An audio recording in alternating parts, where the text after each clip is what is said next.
брас, баттерфляй, вольный стиль, комплексное плавание и эстафета. Программа республиканских спаборніцтваў насычаная и напружаная. И позмагаться плаўцам есть за что. На кону квалификация на 4 значных старты. Чемпионат Европы и свету сирот юниоров, сусветную универсиаду и чемпионат свету в Будапеште.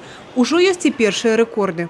Вчера был такой серьезный день. Вчера он ознаменовался рекордом республики. Шиманович установил его, Илья, на дистанции 100 метров брасом.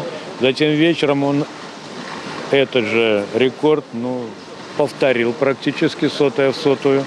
Так что, в общем-то, неплохо начался. Спаборніцтва носяць формат адкрытага, таму сярод удзельнікаў, акрамя беларускіх спартсменаў, і прадстаўнікі 6 краін – России, Украины, Латвии, Литвы, Кыргызстана и Азербайджана. На старт вышли как опытные спортсмены, так и початковцы. У меня есть медали, есть грамоты, не на таких больших соревнованиях, правда, но все равно есть. Я хочу профессионально заниматься плаванием дальше, связать свою жизнь с этим. Спаборніцтвы працягнуцца до 29 красавіка. Евгения Мороз, Александр Сивицкий, телерадиокомпания «Брест».